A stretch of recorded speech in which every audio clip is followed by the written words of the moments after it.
Soal pengantar ekonomi. Soal yang ke-1, apa yang dimaksud dengan pengangguran?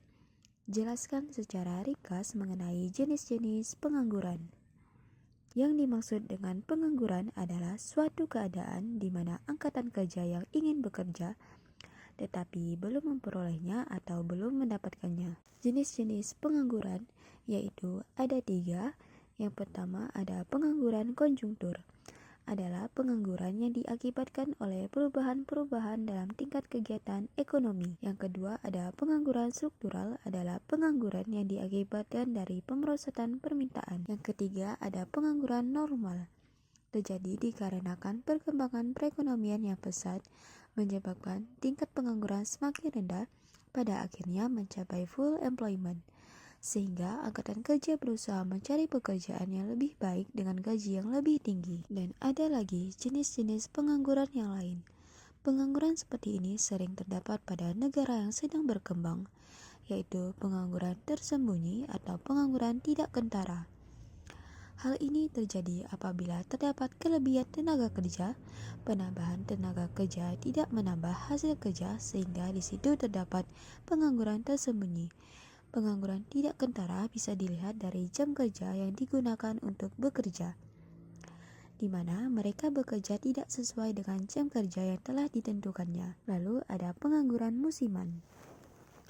Pengangguran musiman terjadi pada waktu-waktu tertentu dalam 1 tahun. Misalnya di bidang pertanian, sementara mereka menunggu musim tanam berikutnya, mereka menganggur, yaitu ada setengah menganggur atau underemployment.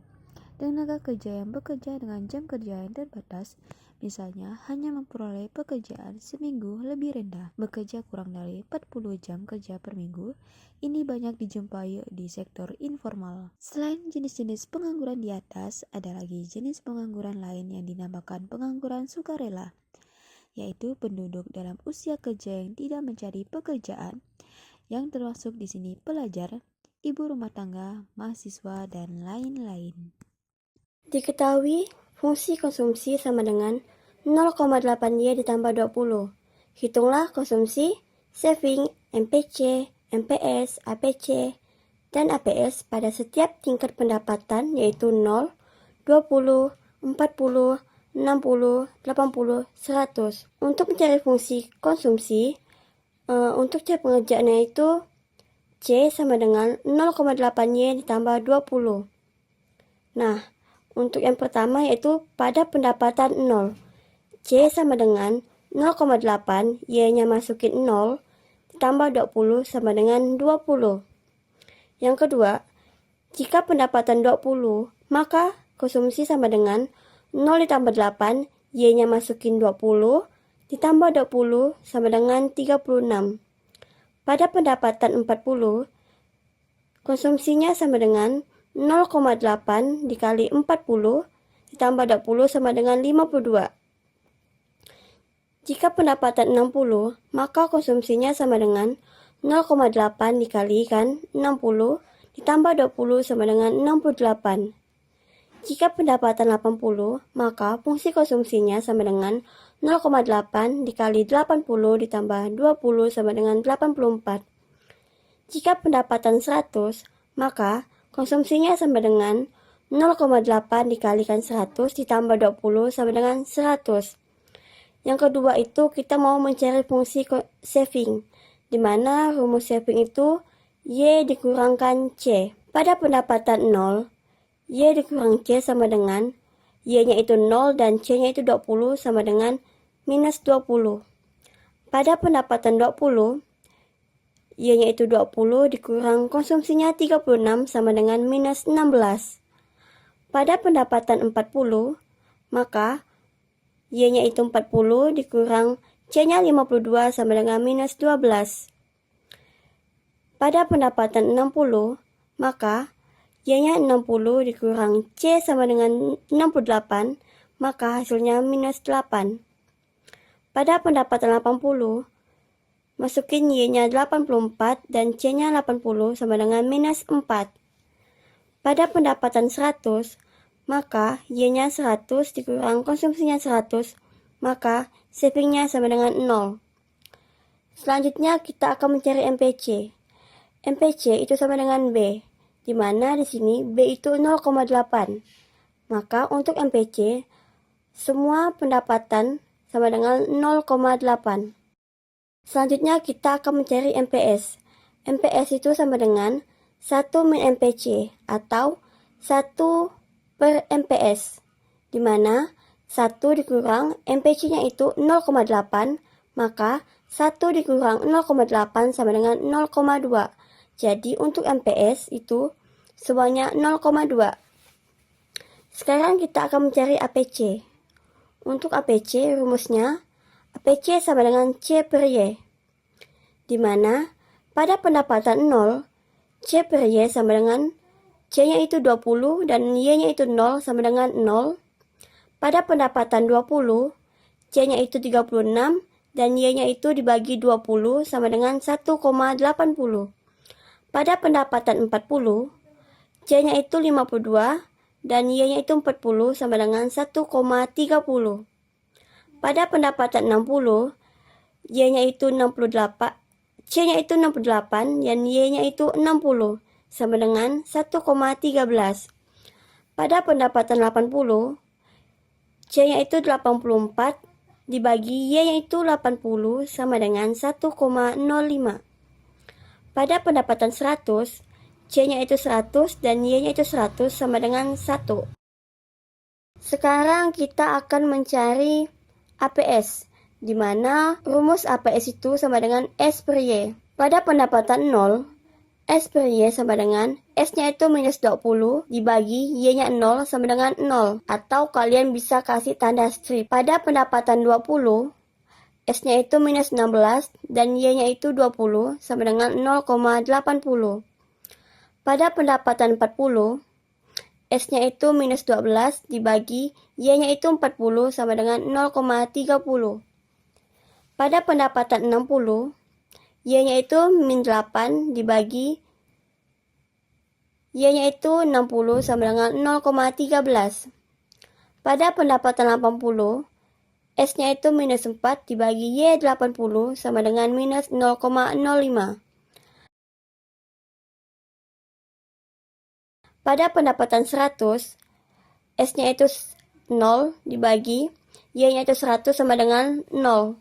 Pertanyaan ketiga, diketahui konsumsi 60 ditambah 0,8 YD, investasi 10, pengeluaran pemerintah 20, TR 5, TX 15. Yang ditanya A. Pendapatan nasional, B. Konsumsi dan saving sebelum investasi, C. Multiplier investasi. Baik, kita akan menjawab. Untuk mendapatkan pendapatan nasional dengan rumus Y sama dengan C ditambah investasi ditambah pengeluaran pemerintah, yang dimana untuk konsumsinya itu 60 ditambah 0,8 YD ditambah 10 ditambah 20. Sebelum itu kita akan memasukkan rumus YD terlebih dahulu. Rumus YD adalah Y ditambah TR dikurang TX. Setelah itu 60 ditambah 0,8 dalam kurung Y ditambah 5 dikurang 15 tutup kurung ditambah 10 ditambah 20. Sebelum itu bagaimana menghitungnya, yaitu dengan cara disilang 0,8 dikali Y, 0,8 dikali 5, 0,8 dikali TX, yang dimana hasilnya itu 60 ditambah 0,8 Y ditambah 4 dikurang 12 ditambah 10 ditambah 20. Baik, variabel Y kita majukan di depan. Jadi Y dikurang 0,8 Y sama dengan 60 ditambah 4 dikurang 12 ditambah 10 ditambah 20. Yang dimana untuk variabel Y itu kita anggap 1 dikurang 0,8 hasilnya 0,2 Y sama dengan 82.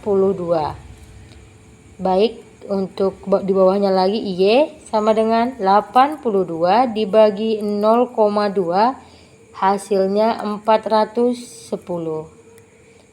Sudah kita ketahui untuk pendapatan nasionalnya itu yaitu 410.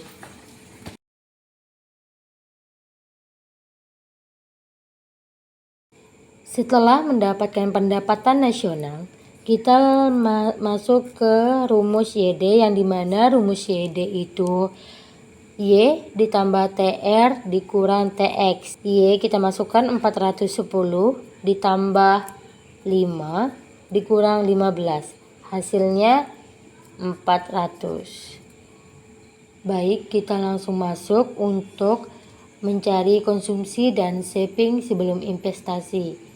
Rumus konsumsi yaitu C 60 ditambah 0,8 YD. Turunkan 60 ditambah 0,8 YD. YD-nya kan udah kita ketahui yaitu 400. Turunkan lagi 60 ditambah 320. Jadi untuk konsumsinya yaitu sebesar 380. Selanjutnya kita akan mencari saving. Sebelum investasi, yaitu menggunakan rumus YD dikurang konsumsi. Karena YD kita sudah ketahui yaitu 400 dan konsumsinya itu sebesar 380, maka untuk savingnya itu yaitu sebesar 20. Yang terakhir, kita akan mencari multiplier investasi, yang dimana kita akan memasuki rumus KI terlebih dahulu, yaitu 1 dibagi 1 dikurang MPC, yang dimana MPC-nya itu yaitu 0,8. Jadi 1 dibagi 1 dikurang 0,8, hasilnya 1 bagi 0,2 yaitu 5. Karena KI-nya sudah dapat yaitu 5, kita lanjut mencari multiplier investasi, yaitu YI sama dengan KI dikali investasi. Untuk KI kita sudah dapat yaitu 5. Untuk investasi kita lihat yang diketahui yaitu 10. Jadi 5 dikali 10 hasilnya 50. Jadi multiplier investasi adalah 50.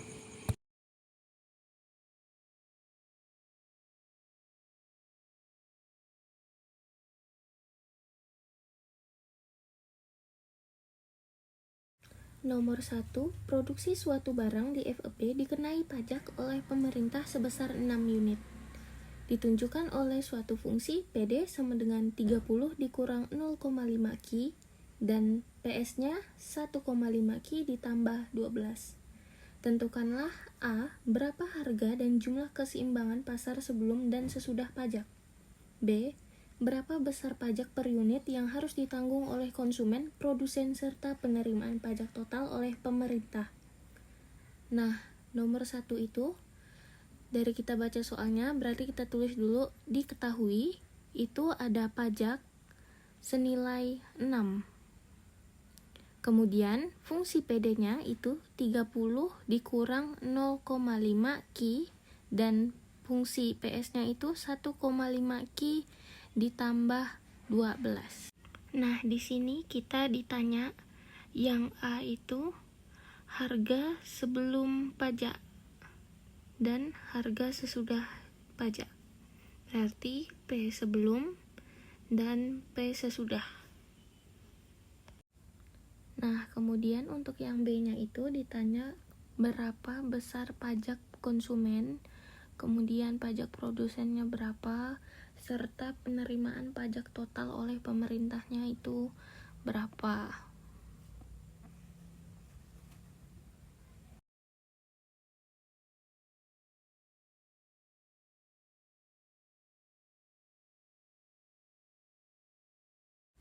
Nah, untuk kita jawab di sini yaitu sebelum mencari harga sebelum pajak dan sesudah pajak, kita pakai rumus PDPS untuk menemukan Ki-nya. Jadi kita mencari Ki-nya dulu. PD sama dengan PS, kemudian kita masukkan nilai PD sama dengan PS-nya. Di situ 30 12-nya pindah ruas jadi min 12 dikurang 12 sama dengan 1,5 Ki ditambah 0,5 Ki.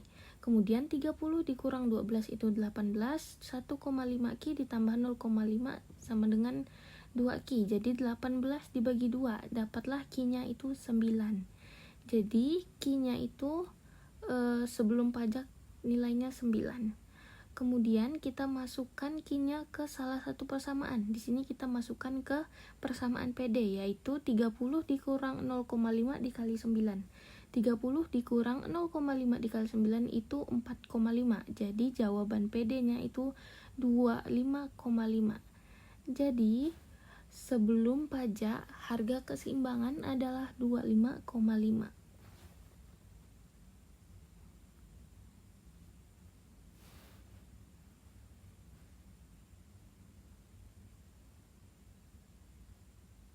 Dan jumlah keseimbangan sebelum pajak di sini adalah 9.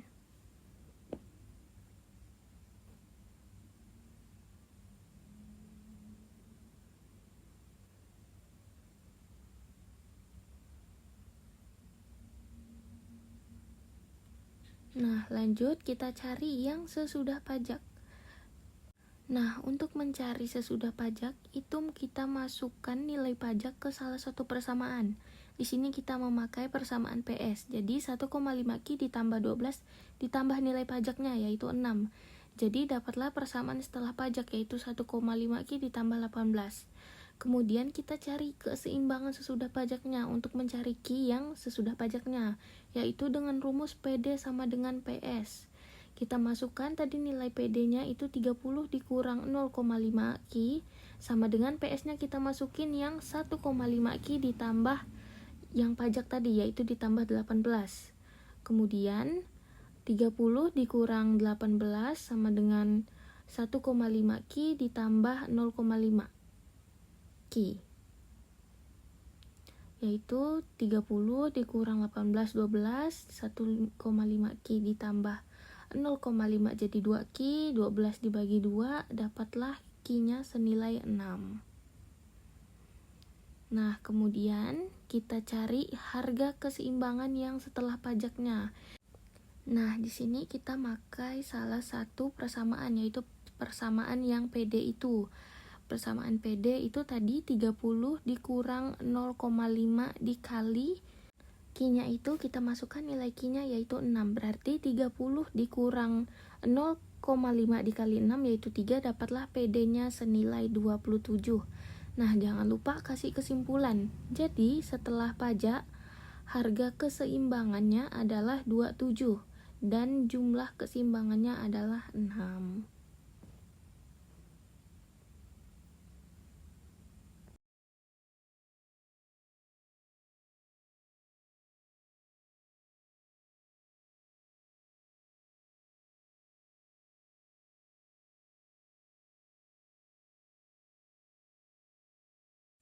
Kemudian kita lanjut yang B, itu mencari pajak konsumen. Rumus mencari pajak konsumen itu P sebelum, harga sebelum dikurang P sesudah. P sebelumnya tadi 25,5 dikurang 27, dapatlah 1,5 unit. Selanjutnya kita mencari pajak produsennya. Rumus mencari pajak produsen yaitu pajak dikurangi dengan pajak konsumen. Nah, pajak di sini sudah diketahui yaitu pajaknya 6 dikurang dengan pajak konsumen yaitu 1,5, dapatlah pajak produsennya 4,5. Selanjutnya kita mencari penerimaan pemerintah, yaitu caranya pajak dikalikan dengan keseimbangan setelah pajak. Nah, nilai pajak sudah diketahui yaitu nilai pajaknya 6 dan keseimbangan setelah pajaknya tadi kita cari 6, berarti 6 dikali 6 dapatlah 36. Jangan lupa bikin kesimpulan. Jadi pajak yang ditanggung oleh konsumen adalah sebesar 1,5 unit. Kemudian kesimpulan yang kedua, pajak yang ditanggung produsen yaitu sebesar 4,5 unit.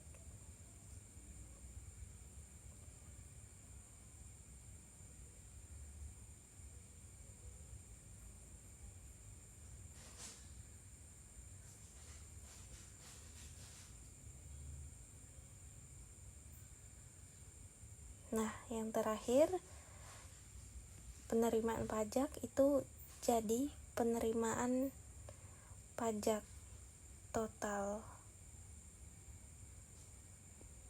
pemerintah itu sebesar 36.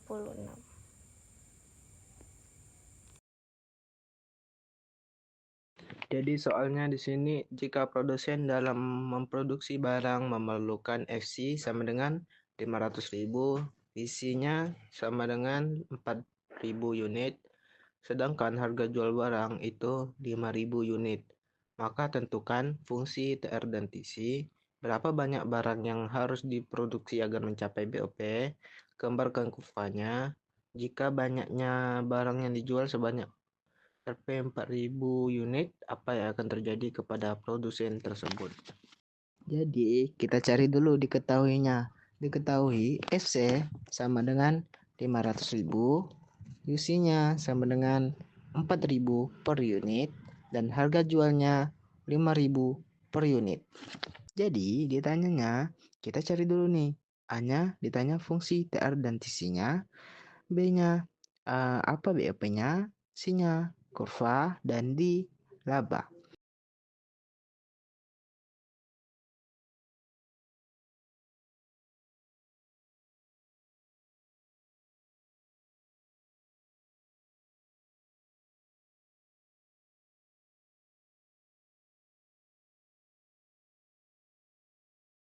Jadi, kita cari dulu fungsi TR dan FC.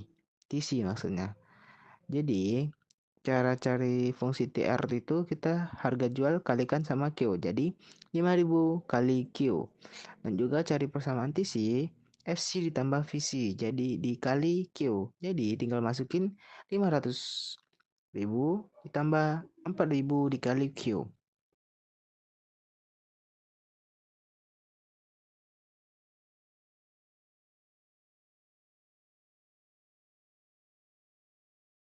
Nah, kita masuk ke B.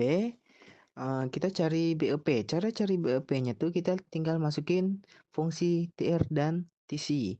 Jadi di sebelah kirinya TR ada 5.000 Q sama dengan 500.000 ditambah 4.000 Q. 5.000 Q dikurang 4.000 Q sama dengan 500.000. Dan 1.000 Q karena 5.000 dikurang 4.000. 1.000 kita masukin lagi 500.000 Q-nya, dan 1.000-nya dibagi jadi 500.000 dibagi 1.000. Maka hasilnya Q sama dengan 500.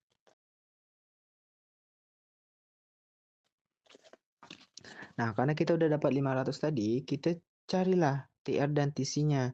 TR sama dengan 5.000 dikali Q sama dengan 5.000 dikali 500. Karena kita tadi udah dapat Q-nya sama dengan 500, maka kita tinggal kaliin 5.000 dikali 500, yaitu hasilnya 2.500.000. Nah, kita tinggal cari fungsi TC-nya. 500.000 ditambah 4.000 dikali Q. Tadi kan kita udah dapat Q-nya berapa, jadi kita tinggal gantikan 500. Jadi 4.000 dikali 500 itu 2 juta, dan 500.000 ditambah 2 juta sama dengan 2.500.000. Jadi untuk yang C kita tarik garis lurus dan garis ke bawah, garis ke atasnya kita tulis P dan tengahnya O, dan di bawahnya Q. Maka kita tulis di garis Q 100, 250, dan 500. Untuk garis ke atas yang P kita masukin 500.000 dan juga 2.500.000. Waduh.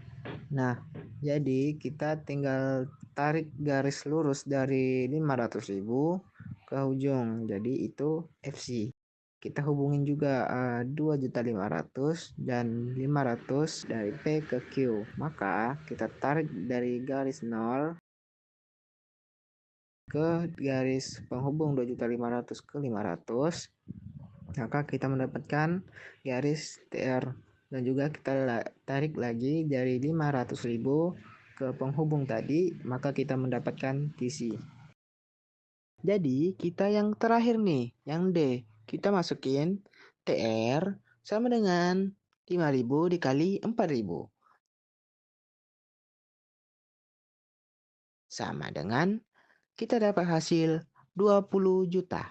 Maka kita masukin lagi TC 500.000 maksudnya ditambah 4.000 dikali 4.000. Sama dengan 500.000 ditambah 4.000 dikali 4.000 itu hasilnya 16 juta. Jadi hasil totalnya 16.500.000. Jika kita masukin mencari labanya, kita masuk V sama dengan TR dikurang TC sama dengan 20 juta. Kita kurangkan dengan 16.500.000 tadi. Maka kita mendapatkan hasil 3.500.000. Jadi total laba atau produsen adalah 3.500.000.